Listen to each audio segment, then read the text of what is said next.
सच्चिदानंद भगवान की, परमानंद भगवान की, राधा रानी सरकार की।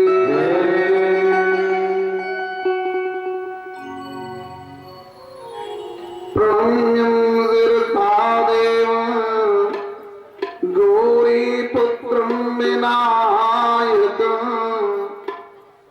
भक्तावासं स्मरे नित्यं आयुः कामार्थसिद्धिं।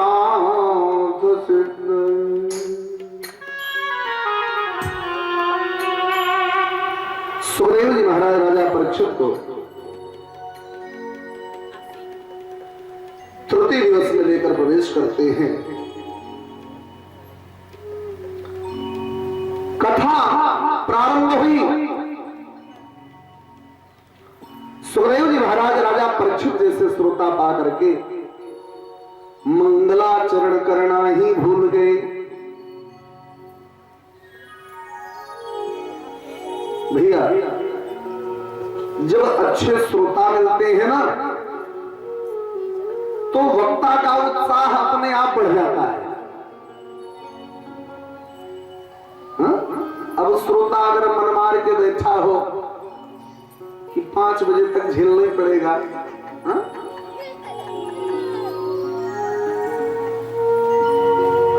तो भैया न सुनने में आनंद आता है और नहीं सुनाने में।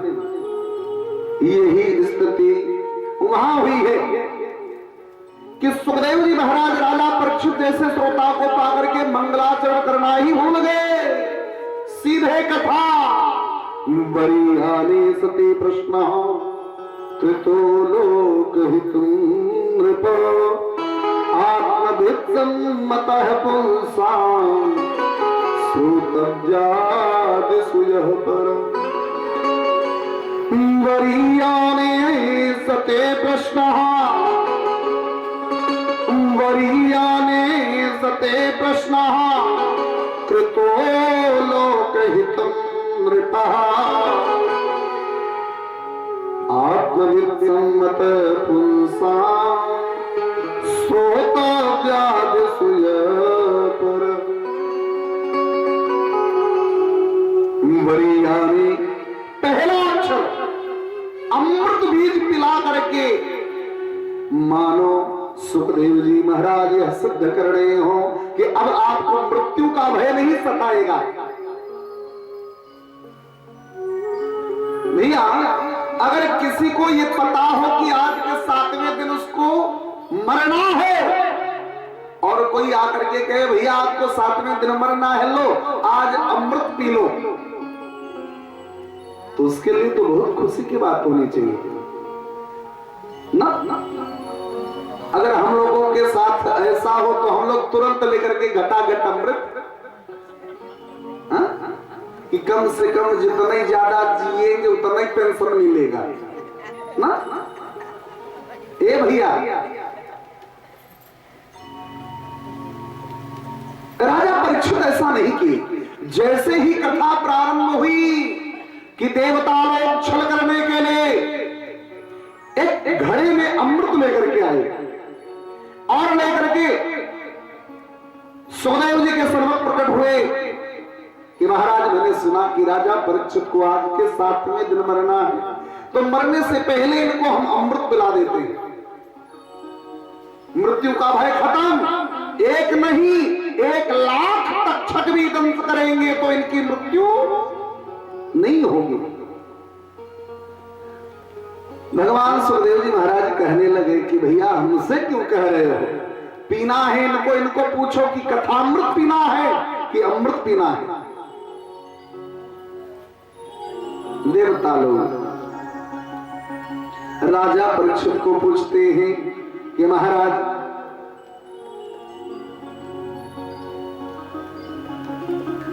आपको मरने का ही भय है ना, तो लीजिए मैंने आपके लिए अमृत लाया है, ये कथा हमको दे दीजिए और अमृत आप ले लीजिए।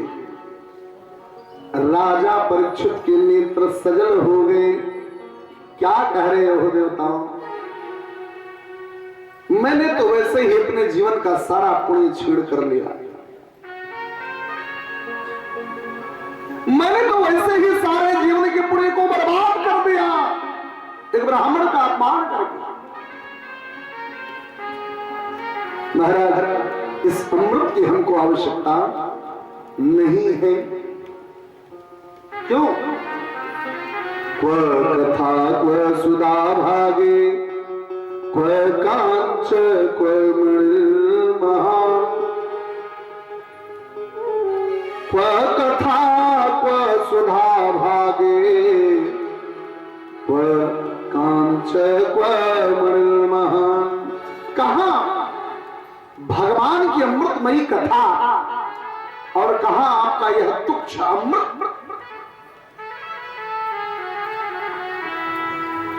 ये तो आप ऐसे कर रहे हो जैसे किसी बच्चे के हाथ से मणि लेनी हो तो उसको कांच का टुकड़ा पकड़ा दिया जाए। तो मैं बच्चा नहीं हूं, मुझको अच्छी तरह से मालूम है कि कथा क्या है और ये अमृत क्या है।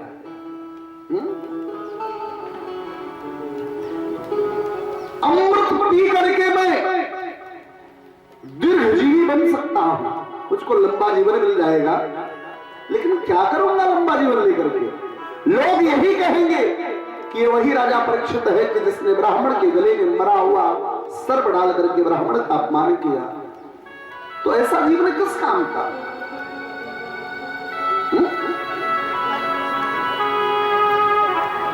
मुझको दीर्घजीवी नहीं बनना है, मुझको दिव्य जीवी बनना है।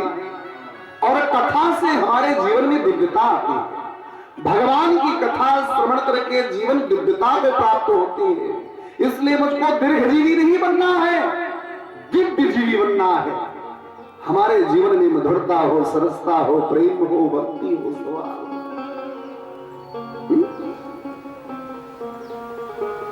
अब देखो भैया, कभी कभी आप लोग देखते हो कि आपके बीच में ही कुछ ऐसे लोग होते हैं कि चटपट में चले जाते हैं, भरी युवानी में चले जाते हैं, अच्छे अच्छे लोग चले जाते हैं। तब आपके नेत्र सजल होते हैं कि अभी उनको जाना नहीं चाहिए था ना? उनके जीवन की पवित्रता, उनके सद्कर्म को याद करके हर लोग अपनी आंख को नम कर लेते हैं। लेकिन प्यारे, समाज में ऐसे भी लोग हैं कि जिनको लोग इंतजार कर रहे हैं कि कब ये मरेगा ना? ऐसे भी लोग हैं कि जिनको लोग इंतजार कर रहे हैं कि कब इनका यहां से गमन होगा। एक बार की बात बताएं, एक गांव में बाबा जी थे और बाबा जी बड़े खुरापाती थे, बूढ़े हो गए थे। पूरे गांव में एक दूसरे से लड़ा चुके हैं। सारे गांव वाले बहुत परेशान हैं कि अपनी खुरापात से बाज नहीं आ रहा है बुढ़ा, कब ये मरेगा। अगर दो लोगों को बात करते देख लेते थे तो पक्का है कि कल दोनों में लड़ाई होगी। ये गुण उनके भीतर था। अब स्वभाव है भैया, किसी किसी को इसी में आनंद आता है। बुढ़े बाबा पूरे गांव में ये अराजकता फैला चुके हैं कि एक दूसरे को लड़ा करके उनको आनंद मिलता था। एक समय के बाद जब अंत समय आया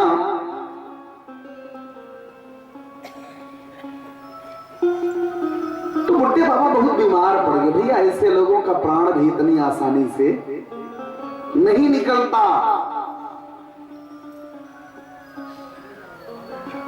अंत समय में बहुत बीमार पड़ गए, बहुत परेशान हुए। तो सारे गांव वाले सोचे कि चलो अब जाने का समय आ गया है, 10-5 दिन का और मेहमान है। सारे लोग देखने जाने लगे। तो बुढ़े बाबा सारे गांव वालों से कई बात कहते थे, भैया हम पूरी जिंदगी बहुत खुरापात किए हैं, बहुत लड़वाए लोगों को, ना जाने कितनों को हमने कोर्ट कचहरी का चक्कर लगवा दिया, लेकिन हमको अपने किए पर पश्चाताप है। हमारी केवल एक अंतिम इच्छा है कि जब मैं मर जाऊं तो मेरे मुंह में आप लोग एक खूंटा बनवा करके ठूस दीजिएगा। जब हमारी जीभ टूटेगी तब इसका पश्चाताप होगा। गांव वाले सोचे कि अच्छा देखो यही है, मरने के समय पे आदमी कितना सुधर जाता है। गांव वाले सब सोचे बल्कि अभी और थोड़े दिन जी जाते तो ज्यादा अच्छा था, लेकिन भैया सबका समय निर्धारित है। वक्त आया कि उनका प्राण निकल गया, और जब प्राण निकल गया सब लोग अच्छे से डोली पर बैठाए, बांधे बांधे क्या क्या अफन कप्पन सब लगा दिए, और जब चलने की बारी आई तो एक सज्जन कहे यार एक काम तो हम लोग किए ही नहीं। वो बोले थे कि हमारे मरने पे मुंह में हमारे खूंटा ठूस दीजिएगा, तो वो काम तो अभी हम लोग किए ही नहीं। बोले हाँ हाँ एक खूंटा जल्दी से लाओ। एक सज्जन गए, बांस वाला खूंटा जो पहले टेंट में लगाया जाता था, देखे थे कि नहीं आप लोग? देखे ना? वही वाला खूंटा एक लेकर के आए और बाबा जी के मुंह में डाल के पूरे गांव वाले सोचे यार हमसे भी यही कहे थे, हमसे भी यही कहे थे। तो सब लोग हाथ इक्के साथ लगाए और मुंह में ठूसा, खूंटा ठूस दिए। जब मुंह में खूंटा ठूस दिए तो खूंटा मुंह में डाले डाले लोग कंधे पे लेके जा रहे हैं। हरि का नाम सत्य है, हा?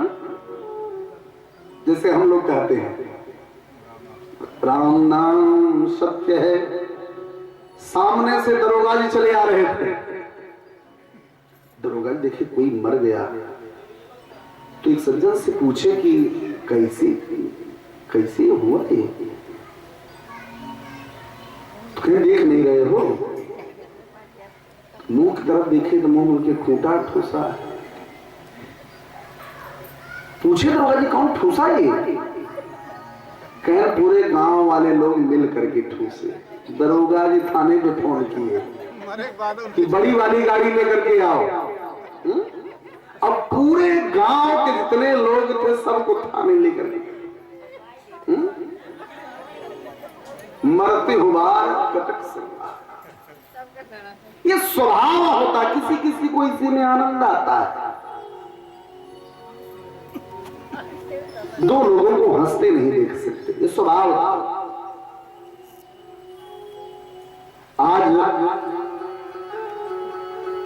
राजा परीक्षित जी महाराज सुखदेव जी को कहते हैं कि प्रभु लंबा जीवन लेकर के करूंगा भी भला मैं क्या, मुझको दीर्घजीवी नहीं दिव्यजीवी बनना है।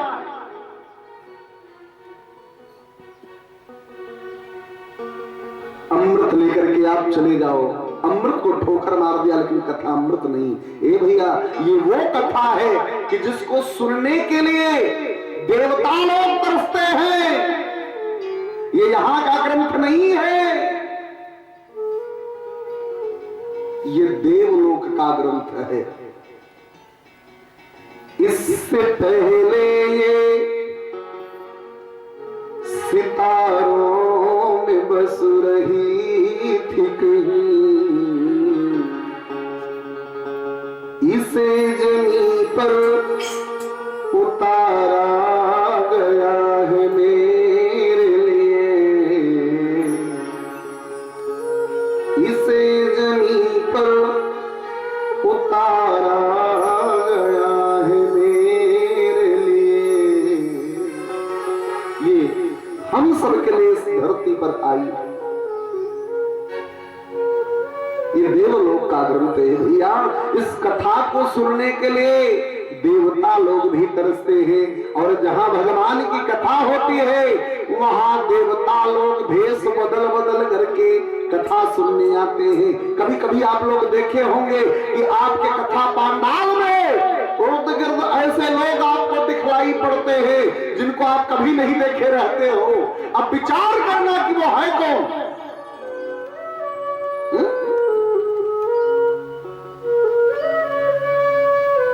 भैया देवता लोग भी कथा सुनने के रसिक होते हैं। खग पक्षी बनकर के भी विचरण करते हैं। न मानो सही किसी भी रूप में भेष को बदल करके आते हैं भगवान की कथा सुनने के लिए। और हम इंसान ऐसा अवसर भी अपने हाथ से खो देते हैं। सुखदेव जी महाराज राजा परीक्षित को कथाक्रम को लेकर के आगे बढ़ते हैं।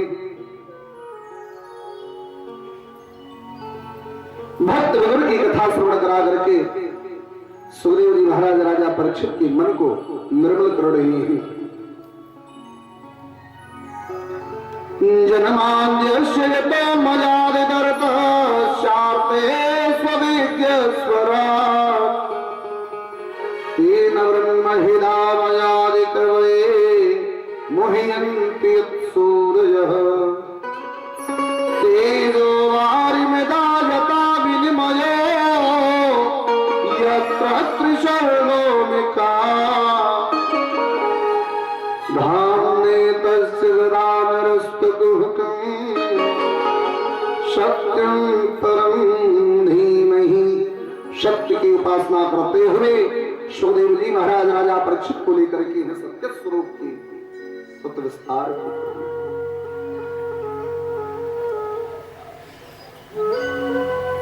महाभारत की कथा हम सबने कल एक दृष्टि में देखी।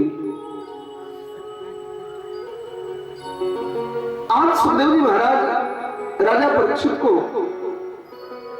इस बात का प्रमाण दे रहे हैं कि जिसको दुनिया ठुकरा देती है उसको भी प्रभु स्वीकार कर लेते हैं। विदुर जी महाराज जब दुर्योधन ने उनको राजमहल से अपमानित करके बाहर निकाल दिया था, दुर्योधन ने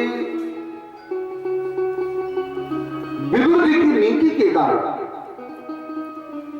विदुर जी की नीति से संतुष्ट नहीं थे।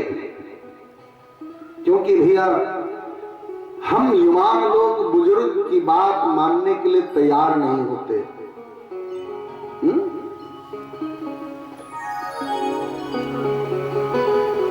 कभी कभी हम लोग अपने बच्चे को आग जल रही होती है मना करते हैं कि बेटा इसके पास मत जाओ, लेकिन बच्चा जाने की जिद करता है। बार बार मना करते हो, बार बार जाता है।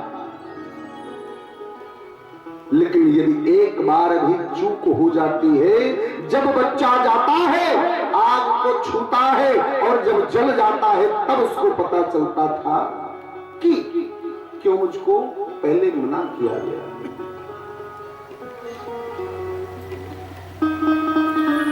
भैया यही भूल हम लोग भी कर रहे हैं। आज हम युवाओं को बुजुर्गों की बात अच्छी नहीं लगती।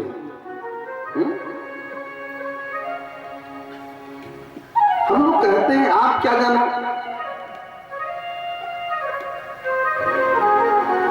आपको कुछ पता भी है?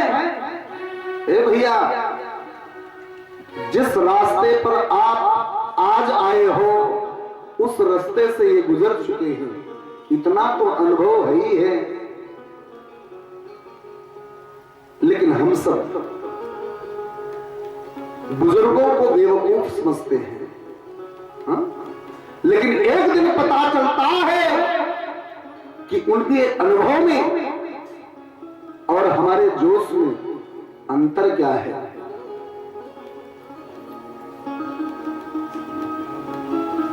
पांडव जब अज्ञातवास से लौट करके आए, दुर्योधन पांडवों को कहता है कि मैं आपको आपकी भूमि देने के लिए तैयार नहीं हूं, और हां, यदि अपनी भूमि वापस लेनी है तो मुझसे युद्ध करो। अगर युद्ध में जीत जाओगे तो आपकी संपत्ति आपको वापस करो। पांडवों ने कहा महाराज मुझको मेरी सारी संपत्ति मत दीजिए, मुझको 5 गांव ही दे दीजिए।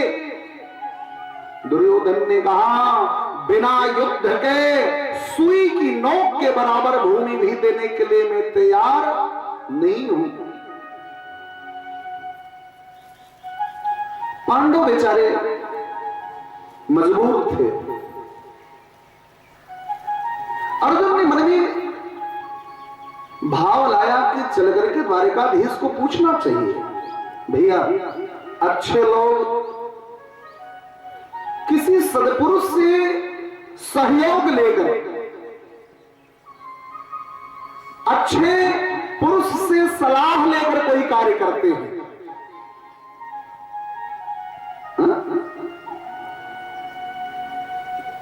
लेकिन बुरे लोग चटपट में काम कर देते हैं, अंजाम क्या होगा ये बाद में झेल लेते हैं।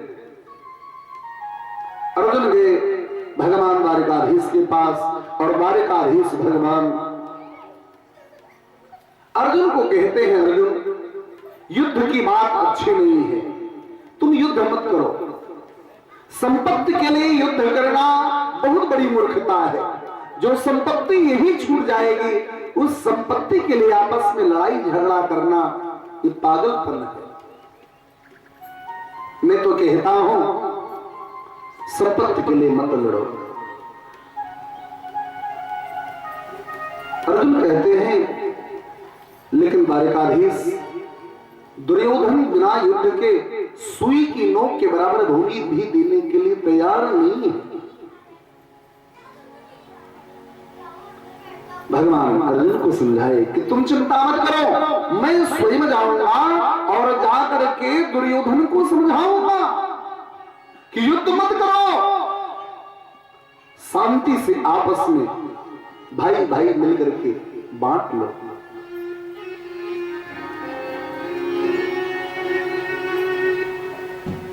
अर्जुन कहते हैं लेकिन वो मानने वाला नहीं है। भगवान बोले मैं स्वयं जाऊंगा तब तो मानेगा ना,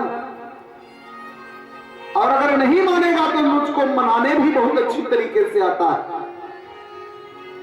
वो जिम्मेदारी मेरी। संदेश आया दुर्योधन के पास, द्वारिकाधीश हस्तिनापुर को आ रहे हैं। सारे हस्तिनापुर को दुर्योधन ने सुंदर ढंग से सजा दिया कि द्वारिकाधीश हमारी नगरी हस्तिनापुर को आ रहे हैं। इधर विदुर और सुलभा को भी समाचार मिला कि मेरे प्रभु हस्तिनापुर में आएंगे, लेकिन दुर्भाग्य मेरा कि मुझको दर्शन नहीं मिलेगा, क्योंकि भगवान दुर्योधन के घर आ रहे हैं और दुर्योधन के घर से मुझको अपमानित करके निकाला गया है। जहां एक बार अपना अपमान हो जाए वहां कभी दोबारा नहीं जाना चाहिए।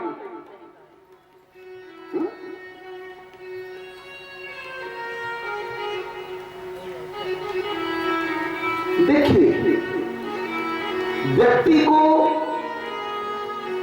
कष्ट सहने का आदी होना चाहिए। कष्ट चाहे जितना मिल जाए झेल लो, चाहे जितना दुख मिले झेल लेना। कष्ट सहने का स्वभाव हमारा होना चाहिए, लेकिन अपमान सहने का नहीं।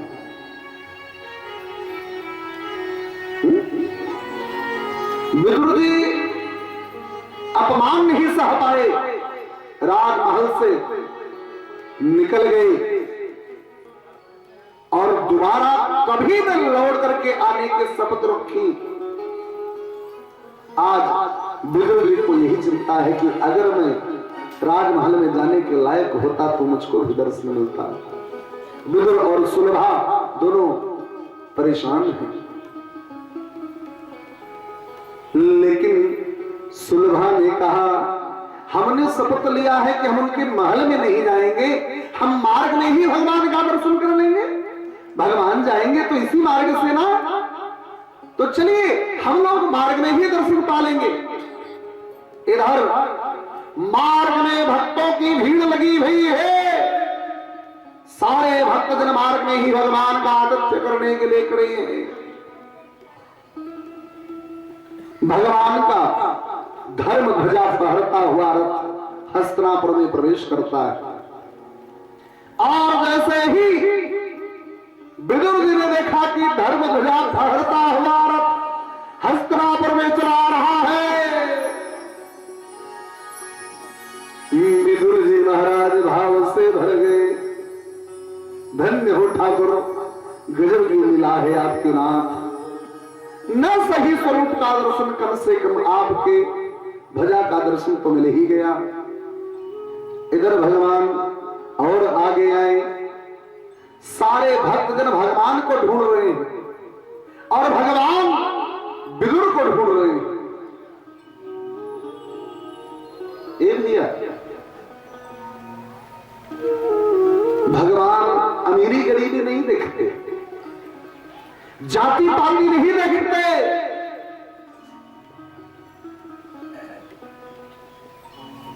सारे भक्तजन भगवान को निहार रहे हैं और भगवान चारों तरफ ढूंढ रहे हैं कि विदुर चाचा किधर है, दिखाई नहीं पड़ रहे। भीड़ में सबसे पीछे विदुर जी महाराज विदुरानी को लेकर के खड़े हैं। अचानक भगवान की दृष्टि विदुर जी के ऊपर पड़ी। भगवान इशारे ही इशारे में विदुर जी को कहते हैं, चाचा चलो अपनी कुटिया पर चलो, मैं स्वयं आपकी कुटिया पर आ रहा हूं। विदुर जी महाराज ये इशारा नहीं समझ पाए। इधर भगवान गए दुर्योधन के राजमहल में। राजमहल में दुर्योधन ने भगवान के आतिथ्य की बड़ी सुंदर तैयारी किया है। सुंदर सुंदर भोग प्रसाद भगवान को जिमाने के लिए बनाया है। भगवान पहुंचे दुर्योधन के महल में। दुर्योधन ने कुशल क्षेम पूछी कि नाथ कैसे आना हुआ। भगवान मुस्कुराते हुए कहते हैं, दुर्योधन मैंने सुना कि तुम्हारी बुद्धि बिगड़ गई, तुम आपस में लड़ने के लिए तैयार हो, लेकिन मैं यही तुमको संदेश देने आया हूं कि पांडवों की संपत्ति उनको वापस दे दो, आपस में लड़ो मत। मैं यही शांत दूत बनकर के आया हूं। दुर्योधन आग बबूला हो गया कि द्वारकाधीश, अगर आप द्वारकाधीश की हैसियत से आए हो तब तो आपका सम्मान है, लेकिन यदि आप पांडव के शांतदूत बन करके आए हो तो सुन लो, बिना युद्ध के सुई की नोक के बराबर भूमि भी देने के लिए मैं तैयार नहीं हूं। भगवान यह शब्द सुनते ही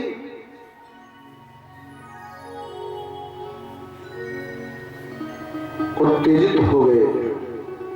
मूर्ख दुर्योधन, तू क्या बक रहा है, तुझको पता है तू किस युद्ध की बात कर रहा है? अभी तूने केवल युद्ध का नाम सुना है, युद्ध देखा नहीं। लेकिन हां, यदि तेरी यही इच्छा है तो अब तू सुन ले कि अब युद्ध ही होगा, तेरी मनोरथ अवश्य पूर्ण होगी।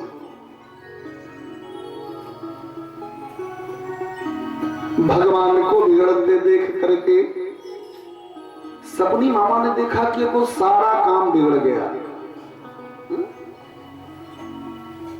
सपनी मामा धीरे से आए और भांजे के कान में जाकर एक मंत्र दिए कि भांजे तुमने तो चाल उल्टी चल दी, सारा काम बिगाड़ दिया। पहले सीधे यही बात करने की क्या जरूरत थी? अरे पहले इनको कुछ खिलाए पिलाए होते तो अपने आप तुम्हारी बात मान लेते। क्यों ऐसा कहा? क्योंकि सपनी को पता है कि मेरा भांजा है पापी, और पापी का जो अन्न खाता है उसके मन में भी पाप भर जाता है। और अगर आज भगवान भी खा लेते तो हो सकता था कि दुर्योधन की बात मान ले। पहले इनको कुछ खिलाओ पिलाओ, अपने आप पे आपकी बात मान लेंगे। दुर्योधन ने कहा केशव ठीक है, जो कुछ होगा आगे होगा, आप इतनी दूर से चल करके आए हो, पहले कुछ आप खाओ पियो, फिर हम लोग चर्चा करेंगे। भगवान दुर्योधन को मना कर देते हैं, दुर्योधन मैं कुछ खाने पीने नहीं आया हूं यहां।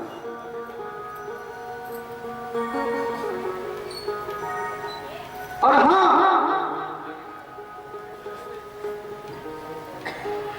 मैं तुम्हारे 56 प्रकार के व्यंजन का तिरस्कार करता हूं, मुझको नहीं पाना है।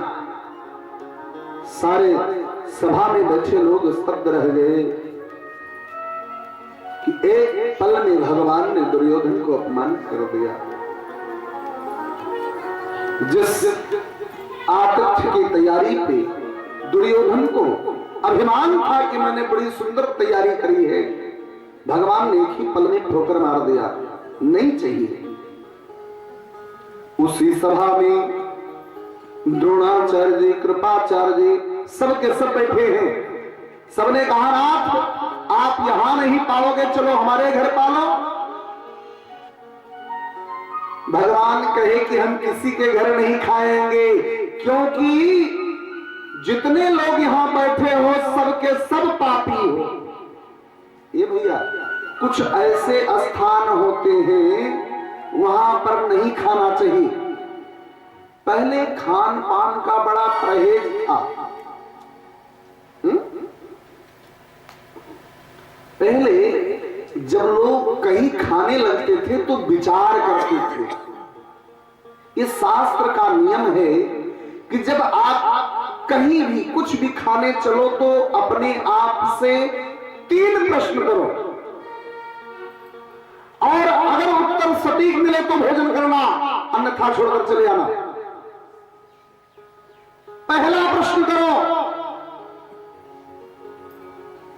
कि कहां खा रहे हो।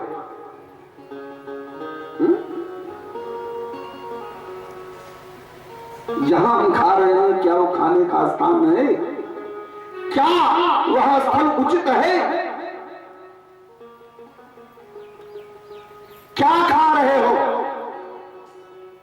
अगर स्थल उचित भी है तो हमको ऐसी चीज नहीं खानी है कि जो हमारे लिए अमर्यादित है।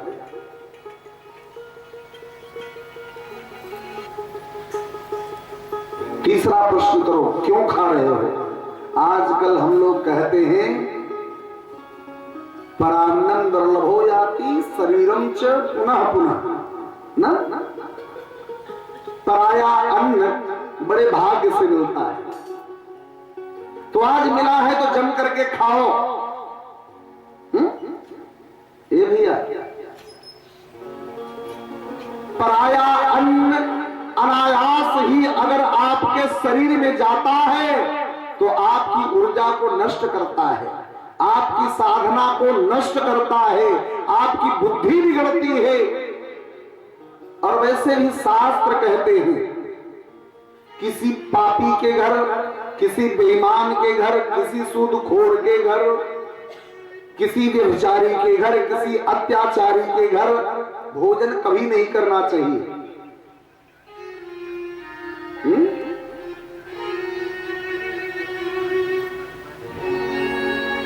अब अगर ये वाला सिस्टम लागू कर दिया जाएगा तो आज किसी के घर भोजन करने के लायक रहा ही नहीं है।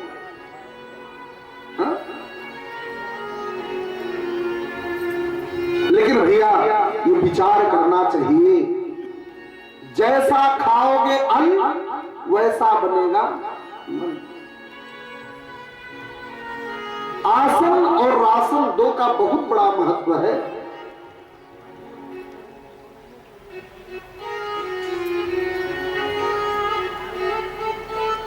जैसे आसन में हम बैठते हैं, देखिए अष्टांग योग का वर्णन सुखदेव जी महाराज ने राजा परीक्षित को सबसे पहले बताया। जितासन जित श्वासो जित संगो जितेंद्रिय। अब हम लोग कथा में भी आते हैं तो कैसे बैठते हैं? आधा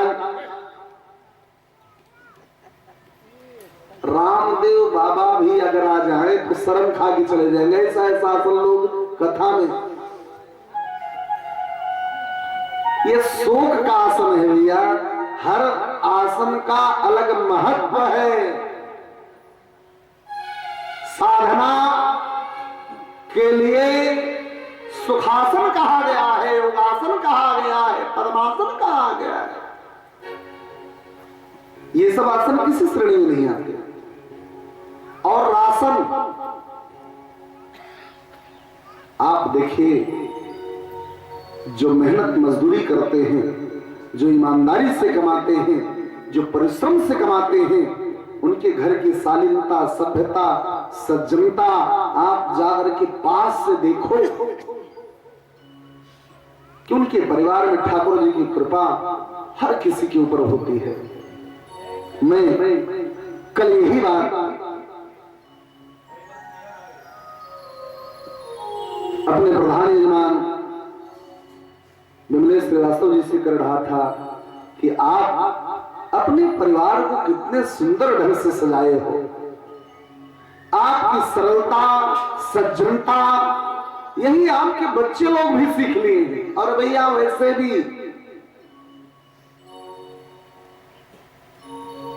आम के पेड़ में आम ही फलता है।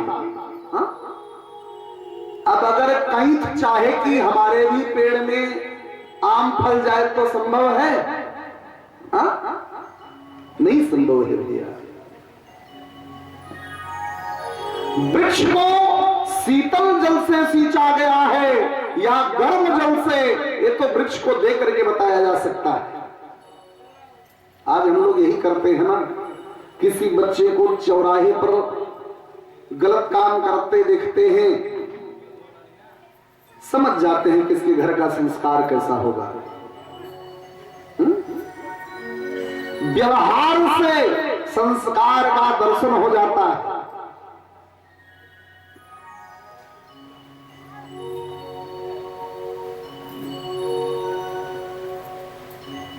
राजा दुर्योधन भगवान को बहुत चाहा कि हमारे आतिथ्य को स्वीकार करे, लेकिन भगवान तैयार नहीं हुए। तो सबने पूछा कि फिर आप हस्तिनापुर में बिना कुछ खाए रात बताओगे क्या? भगवान हंस करके बोले कि मैं बिना खाए कभी रहता ही नहीं। खाऊंगा, लेकिन उसके घर खाऊंगा जो इस समय दुर्योधन का अन्न नहीं खा रहा होगा, और बाकी जितने यहां पर बैठे हो सब के सब पापी हो। भगवान इशारा किए कि हम कहां खाने जाएंगे? विदुर के यहां। लेकिन सब समझ नहीं पाए। इधर विदुर और विदुरानी दोनों बड़े भाव से भगवान का सुमिरन कर रही है कि आज ठाकुर मेरे हस्तिनापुर में आए हैं, भगवान आज मेरी नगरी में आए हैं, तो आज रात भर हम सोएंगे नहीं, आज भगवान का भजन ही होगा। भैया जो भगवान के भक्त होते हैं ना, एक बार जब प्रभु से लगन लग जाती है तो दुनिया की कोई माया, ये निद्रा भी दूर चली जाती है। जैसे मैं आज रात में देखा कि पूरे घर के लोग रात्र में 3 ही 4 बजे उठ करके सवेरे से ही लग गए हैं। ये अनुराग है। और जब ऐसा भाव बनने लगे तो समझ लेना कि अब हम प्रभु के सन्निकट आने वाले हैं। यही स्थिति विदुर और सुलभा की है कि आज ठाकुर मेरी नगरी में आए हैं तो हम सोएंगे नहीं, आज भजन चलेगा, पूरी रात चलेगा। विदुर और सुलभा दोनों बैठकर भगवान का संकीर्तन कर रहे हैं। इधर भगवान विदुर की कुटिया पर आकर के खड़े हैं, दरवाजे को खटखटाए, अरे विदुर चाचा दरवाजा खोलो। विदुर चाचा तो संकीर्तन करने में मस्त हैं। भजनानंदी लोग जब भजन करने लगते हैं तो उनको किसी बात की कोई सुध बुध नहीं रहती। दुनिया चाहे जो करे, वो अपने भजन में तल्लीन। भगवान द्वार पर खड़े खड़े हैरान हो गए कि कब से मैं चिल्ला रहा हूं, दरवाजा खुल नहीं रहा है। विदुर जिसके संकीर्तन में लगे हैं वो स्वयं आकर के द्वार पर खड़े, लेकिन सुध बुध नहीं है। भगवान सोचे कि ऐसे खड़े खड़े तो पूरी रात बीत जाएगी, हो सकता है सुने ही ना। तो एक बार जोर से आवाज दिए, करे विदुर चाचा दरवाजा खोलो। तब विदुर जी के कान तक स्वर गया कि इस अभागे विदुर को इस हस्तिनापुर में चाचा कहने वाला कौन है? शायद आ गए मेरे गोविंद मेरे भी कुटिया पर।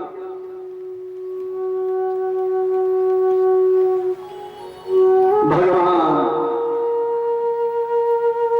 आज गरीब की कुटिया पर पहुंचे।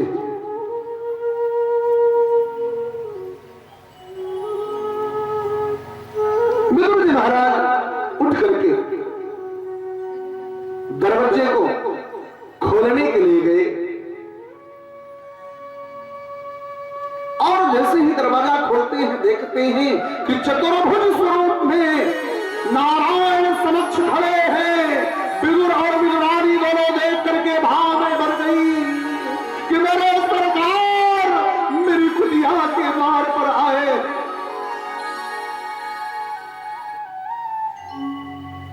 भाव का भूखा हूं मैं और भाव ही बस तार है। भाव से मुझको भजे जाओ भव से बेड़ा पर। भगवान अमीरी गरीबी नहीं देखते।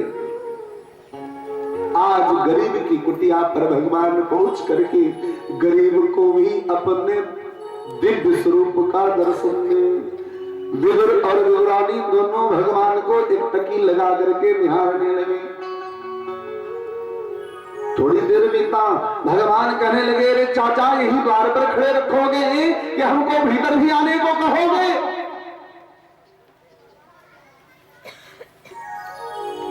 विदुर जी शर्म करने लगे कि कहां स्वर्ण महल में रहने वाले मेरे प्रभु इस गरीब की झोपड़ी में आज कैसे आए?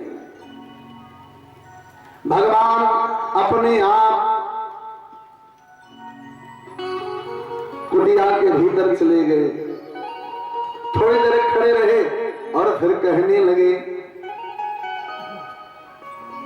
कि चाचा कुछ आसन आसन है? तो इस कुटिया में कौन सा आसन होगा? कोने में एक दर्भ का आसन, कुश का आसन पड़ा हुआ है। वही आसन भगवान अपने हाथ से लेकर के बिछाए और बिछा करके बैठ गए। विदुर और सुलभा दोनों मानो पाषाणवत हो गई हो कि दुनिया के मालिक आज इस गरीब की झोपड़ी में अपने हाथ से कुश का आसन लेकर बिछा करके बैठ गए। भगवान कहने लगे, चाची बड़ी देर से आया हूं, मुझको बड़ी जोर से भूख लगी है, आज कुछ खाने को दो। भैया 12 वर्ष बीत गया है। 12 वर्ष से विदुर जी महाराज अन्न का एक टुकड़ा भी अपने भीतर नहीं लिए। 12 वर्ष से निराहार साग पत्तों को खा करके अपना पेट भर रहे हैं। आज ऐसे गरीब से भैया, भगवान जब मांगते हैं तो किसी सेठ साहूकार से नहीं मांगते। जब भगवान मांगे हैं तो किसी गरीब से मांगे हैं, क्योंकि सेठ साहूकार तो अपनी अकड़ में घूमते हैं।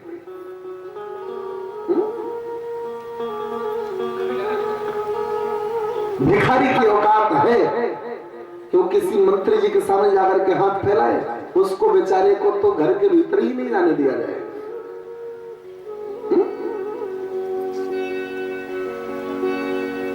आज भगवान विदुर जी को कहते हैं कि चाचा विदुर कुछ खाने को दीजिए, और विदुर के घर में कुछ नहीं है। विदुर और सुलभा दोनों भाव से भर गए कि गरीबी क्या कुछ न सिखा दे।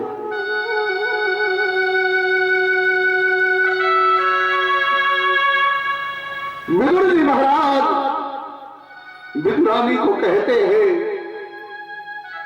कि आज मेरे मालिक मेरी कुटिया में आए हैं और ये अभागा कुछ सेवा करने लायक भी नहीं है।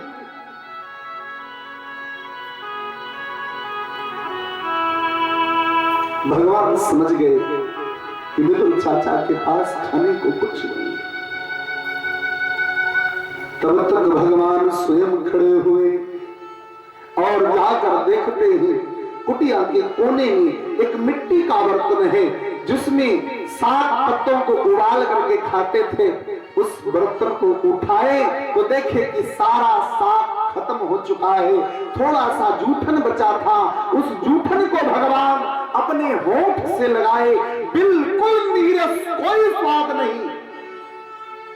भगवान समझ गए कि मेरे भक्त विदुर ने इस विधि से मेरी उपासना करी है।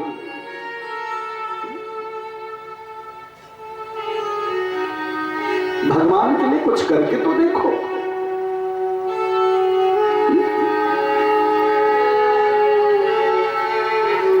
भगवान समझ गए कि विदुर के पास कुछ नहीं है। भगवान अपनी माया से उस पात्र को भर दे और भर करके लेके आते हैं। चाची जी के सामने बैठ गए और कहने लगे कि चाची इतना सब तो रखी हो खाने को और मुझको कारी हो कुछ नहीं है। सुलभा के नेत्र सजल हो गए। ठाकुर क्या करने जा रहे हो, ये मेरा जूठन है। और अभी तो मैंने सब खत्म करके रखा है, भर कैसे गया। विदुर और विदुरानी समझ गए यही तो मेरे ठाकुर की लीला है।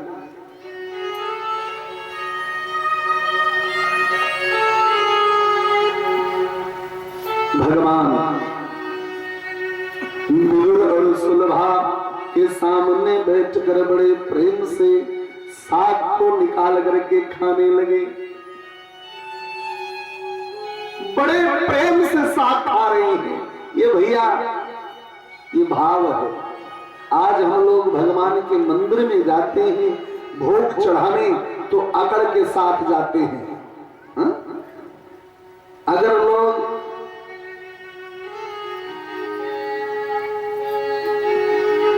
पाँच किलो लड्डू लेकर के जाते हैं भगवान के लिए तो वो अकड़ होती है कि हम भगवान को भोग लगाने जा रहे हैं। कैसा पागलपन हो गया समाज को, जो दुनिया का भरण पोषण कर रहा है, जो आपको नित्य भोग दे रहा है, उसके लिए भी ऐसी अकड़। हम लोग भगवान को भोग लगाने जाते हैं उसमें भी अहम होता है और 10 लोगों को बताते हैं। कल हम गए थे मंदिर में, हनुमान जी को मैंने 5 किलो लड्डू चढ़ाया। पगले कभी सोचा आपने उस 5 किलो लड्डू भर की भी मेरी औकात नहीं है।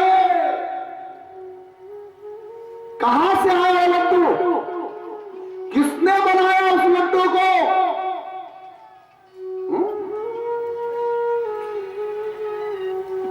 नहीं भैया ऐसा भाव मत रखो। भाव ऐसा रखो कि त्वदीयं वस्तु गोविंदः तुभ्यमेव समर्पयेत्। ये मेरा है क्या?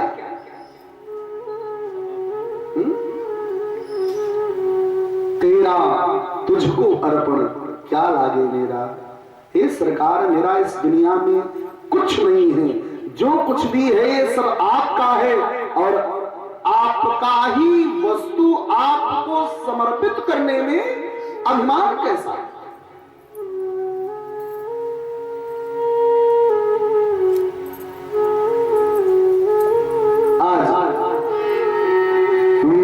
चाचा और सुलभा दोनों स्तब्ध हुए। भगवान जूठे साग को खाने लगे और साग खा खा करके प्रशंसा करने लगे कि विदुर चाचा सच कहो, ये साग इतना स्वादिष्ट है कि ना इतना स्वाद मुझको कभी गोपियों के दूध दही मक्खन नहीं आया, न ही रुक्मिणी के बनाए व्यंजन में आया जो स्वाद हमको इस जूठे साग में।